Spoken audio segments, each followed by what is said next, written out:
Dear Level 3 students, credit our system, Department of Socio-Computing at the Faculty of Economics and Political Science, Cairo University. Welcome back to our course named Social Network Analysis. Lecture 16. Hello.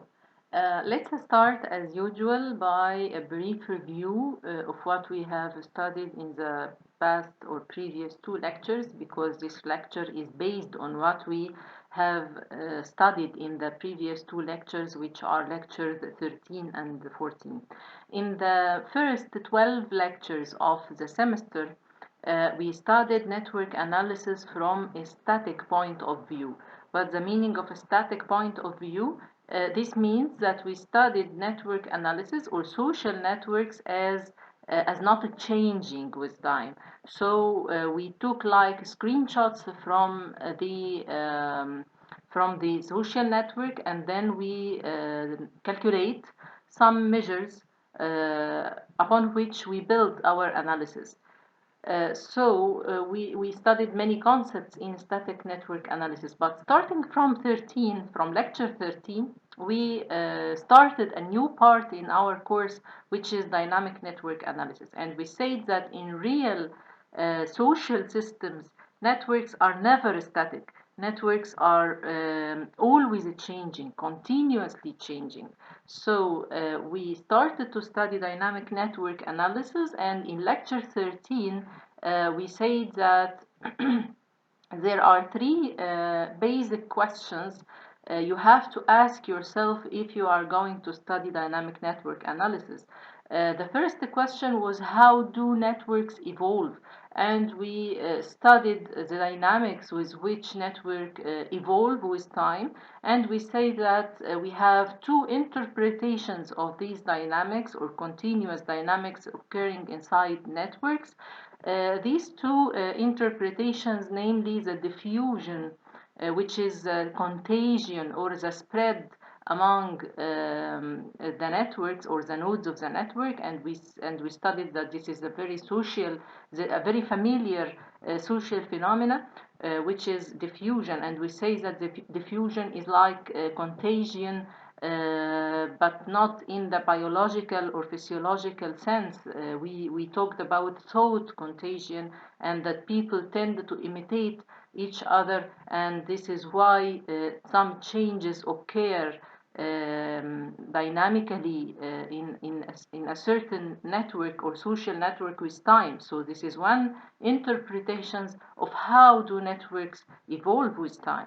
The other interpretation is the homophily principle, which, as you remember from the previous lectures, homophily means that similar people tend to be together or tend to communicate with each other more than dislike people or people who are not similar to each other.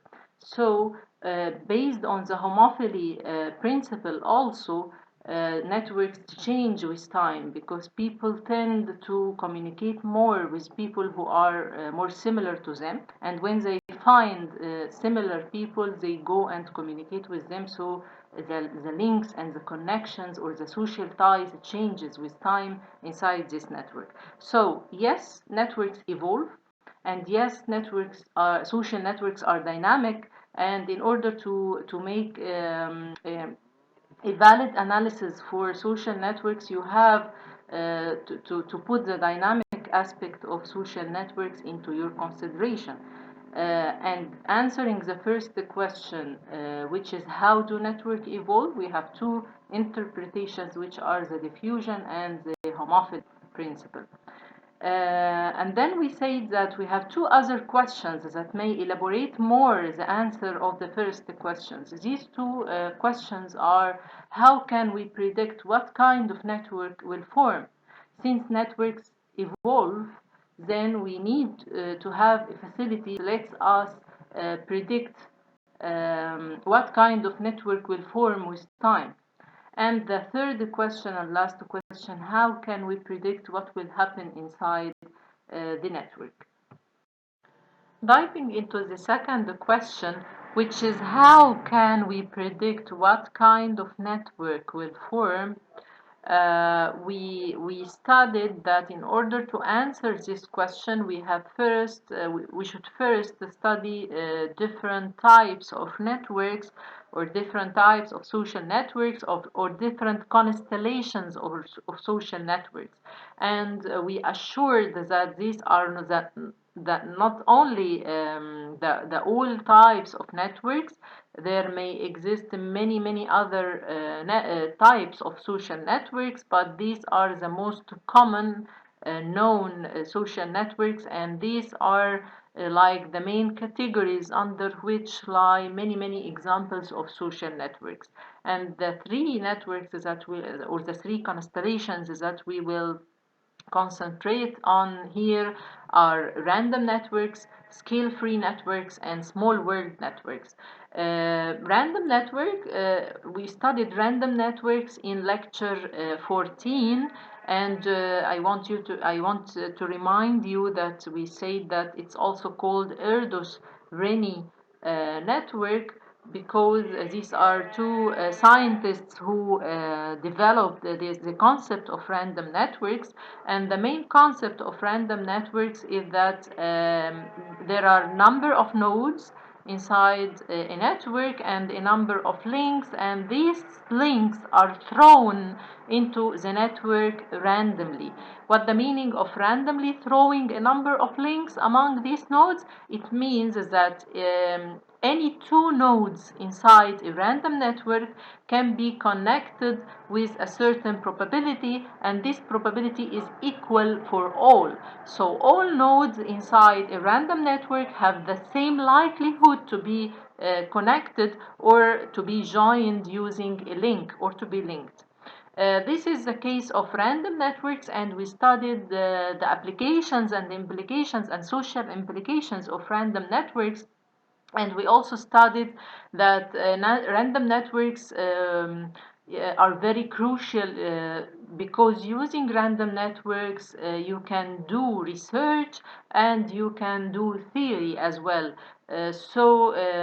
Our interest here is shifted from using social network analysis just for analysis, or for the analytical part of computational social sciences, but also social network analysis can be used to do theory and to test hypotheses using random networks. So we studied different types of hypotheses, and we studied how network analysis and how random networks in particular can help us to test these hypotheses. In lecture 15, we studied scale-free networks, and in scale-free networks, it's not like random networks, it's very different than random networks, in the sense that in random networks, as I said, any two nodes have the same probability or the likelihood to be connected, because we have like a uniform distribution of links. If I have, say, 10 links and 30 nodes or 20 nodes, then each of these 20 nodes in random networks, each of these 20 nodes have the same likelihood to be connected with these 10 links. But in scale-free networks, no. In scale-free networks, the probability for two nodes to be joined or linked are not random, and they are not equal among the nodes of the network. We have what we say preferential attachment principle. This principle is the principle that constitute the main principle of a scale-free network, or the structure of scale-free network. In scale-free networks, the nodes will be connected to with links with a probability or likelihood that is proportional to their degree. And this means that if a node has a higher degree, which means that a node have a higher number of links already existing in the network. So if a new node will join the network, and if a new link will occur inside this network, it will be more probably that this link will join the new node with the node that have the highest number of links or the maximum degree. And we said that this means that, like the quote we always say, that the rich will get richer. The person who have or the node who has many links already will have more links, because it will be more probably connected to new links. So in random networks, the probability for any two nodes to be connected are equal for all nodes inside the network. And in scale-free networks, no, this is not the case. It's not equal probability, and it's not equal chance, and it's not equal likelihood. Any two nodes are connected with a probability that is proportional to the degree of these nodes, or the number of links these nodes have before the new link that will be created. Today we will not discuss small world networks, but today we will discuss a more interesting type of network, which is a mixture between random networks and scale-free networks.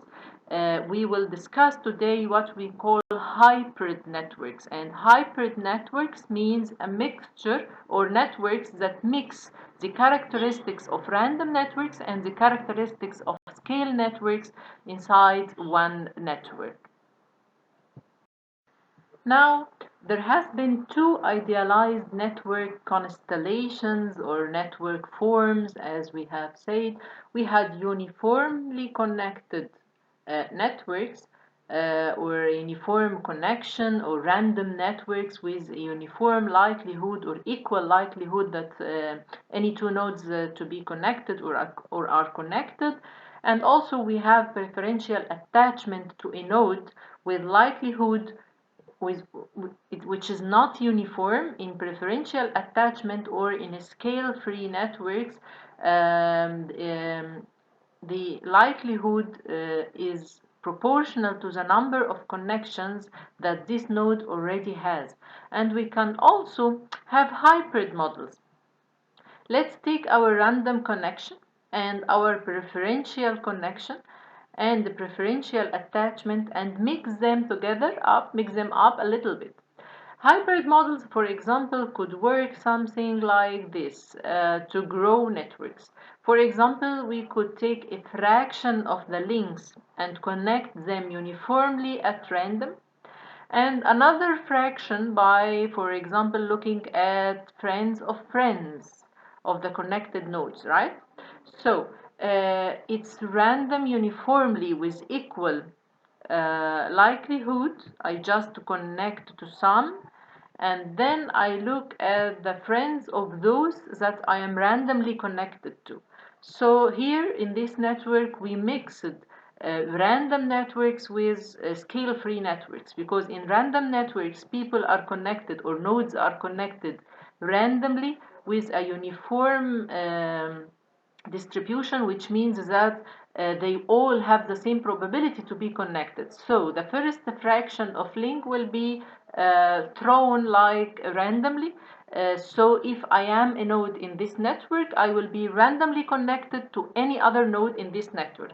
But once I am connected to a certain node randomly, I will start searching or looking for the friends of these nodes that I am randomly connected to. So for example, you meet somebody at random, and then yes, it's likely that you also will get to know his or her friends. It's more likely that you meet somebody else at random again.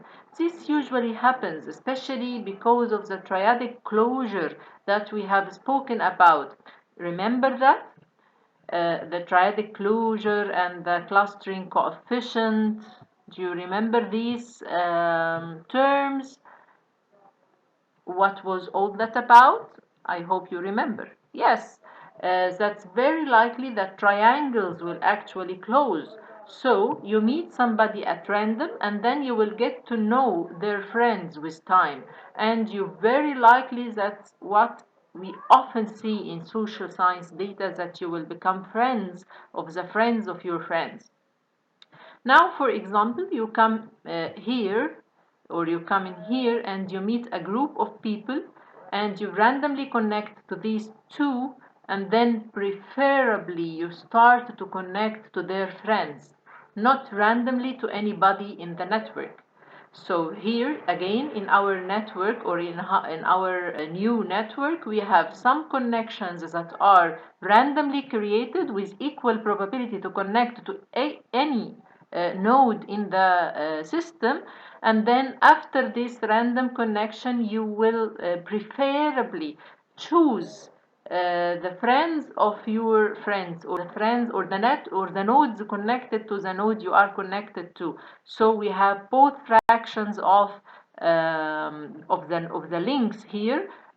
Some fraction of the links is drawn totally randomly with equal probability for all nodes, and another fraction of the link is drawn not randomly but through preferential attachment to the friends of your friends. And this is what we call hybrid networks. Now, interestingly enough, most of my friends are connected to highly connected people.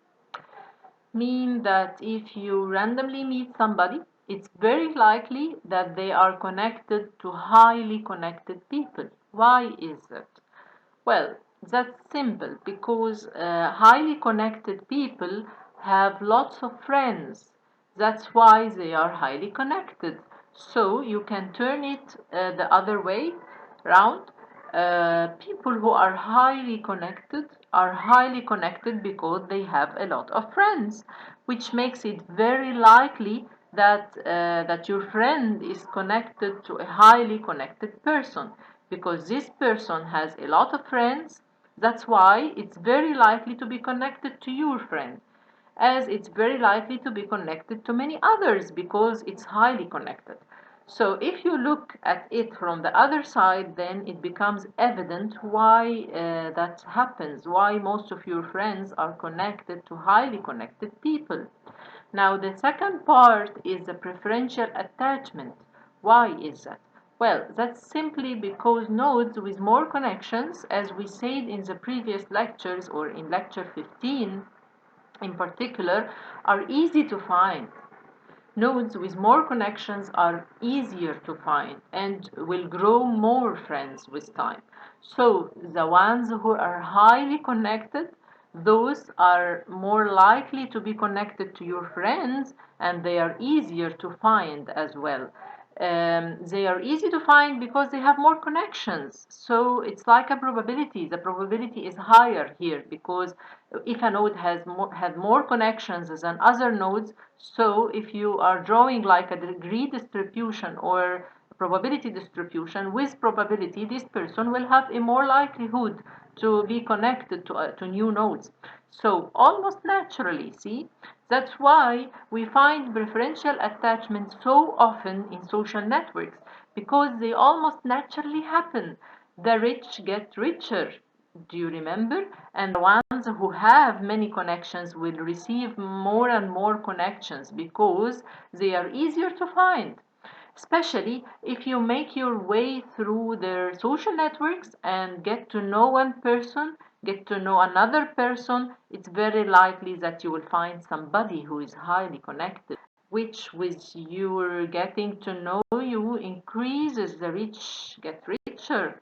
They get more degrees, more connections, and so forth. In reality, if you mix these two models, so these are two mix of a random connection and then a preferential attachment network, or a mix between random networks and scale-free networks, that fits, for example, for a very good example to the World Wide Web data. So, in this study here, it has been shown that the World Wide Web, that means the distribution of how web pages are connected on the World Wide Web, is asserted random in two-thirds preferential attachment. So On the World Wide Web, you might think, well, this is preferential attachment. You try to connect to very connected websites. But that's not the case. A third is really random.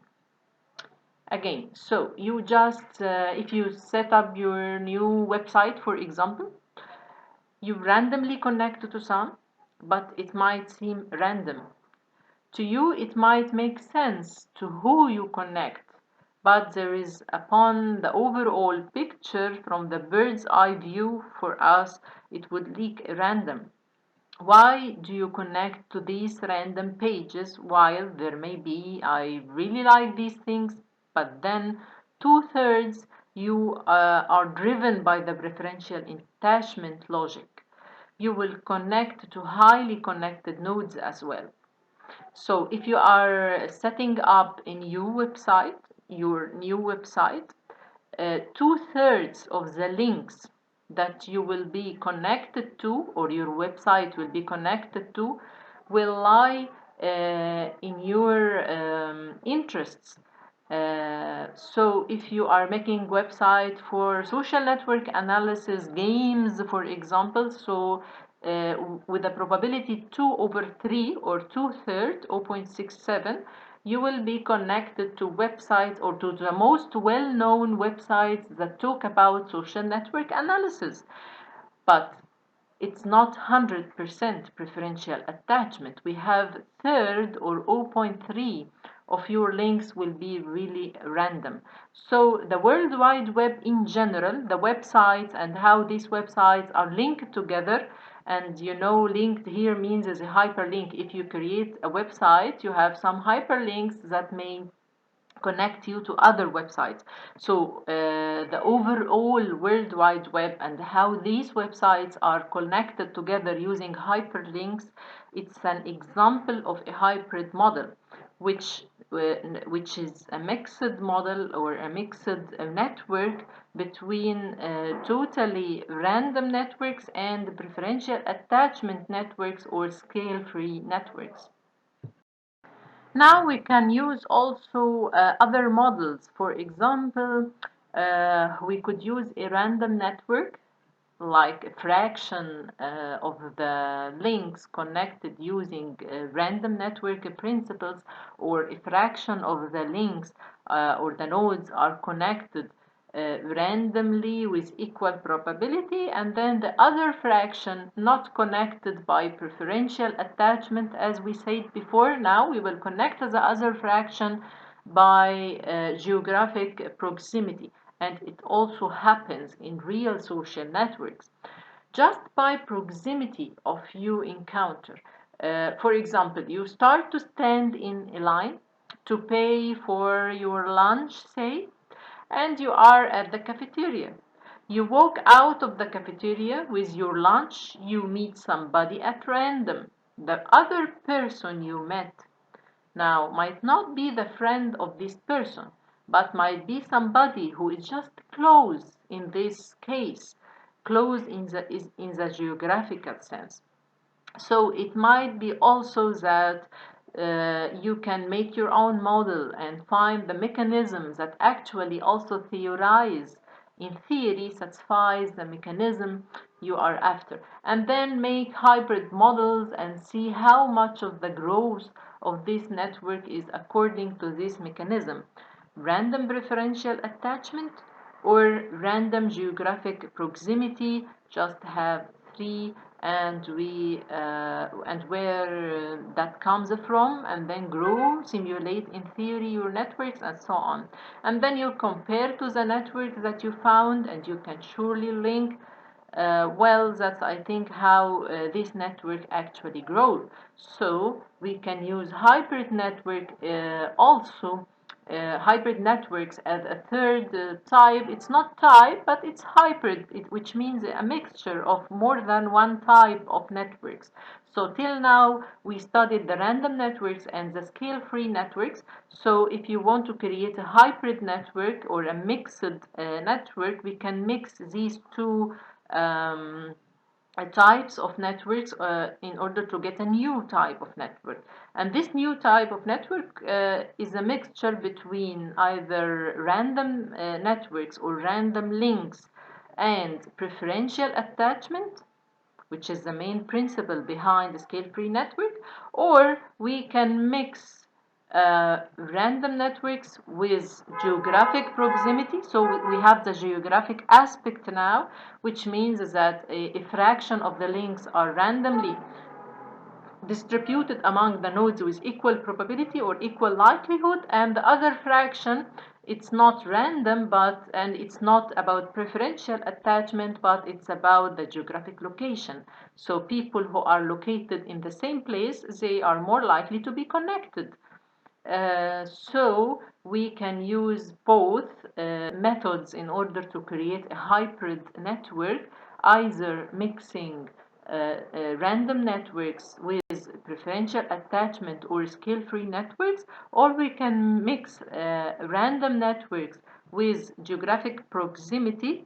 And also we can mix the three of them. We can mix random networks with scale-free networks and with geographic proximity. For example, we can say that a third of the links will be randomly distributed or scattered among several nodes, and another third will be preferential attachment. For example, if you are connected to a node randomly, you will search for the friends of this node or the nodes connected to this node in order to close the triangle, or to create a triadic closure. And also there is a third fraction of the links that is just you are linked, or you will be more probably linked to nodes that are in the same geographic space or in the same geographic location.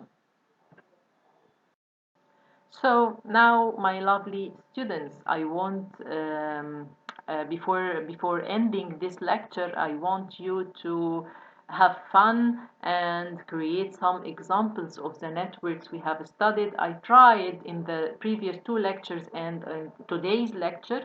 In these three lectures, I tried to make as much or as many examples as I could for random networks, for scale-free networks, and the preferential attachment principle, and also for hybrid networks with also not only random networks and the preferential attachment, but also with geographic proximity. So now, as a homework, I want you to make this exercise. I want you to write three examples for social networks of these three types. An example of a random network, and an example of a scale-free network, and you will have to tell me what is the preferential attachment in your example, what it refers to, and then example of a hybrid network that you choose, and you will also have to tell me what are the proportion of links that will be scattered randomly with equal probability, and what is the other fraction or the other proportion of links that will be scattered not randomly but using preferential attachment, for example. Or also, if you want to use the geographic proximity, so you will also have to tell me what is the fraction or the proportion of links that will be, or nodes that will be linked only based on the geographic proximity. But I need real ideas for real social networks. I'm waiting forward to hear your suggestions and your examples. And as I said before, I want you to have fun with what we are studying. It's not only science, it's not only theory, but social network analysis in particular, it's more about fun. So have fun, and let's have fun together, and let's discuss together as much ideas or as many ideas as you can, because this will enrich our course a lot. Thank you so much. For any further question or for more communication, please don't be hesitated to contact me on my email on the screen now. And you can also view these lectures on my YouTube channel or the YouTube channel of Cairo University as well. So waiting forward to hear from you soon. Thanks.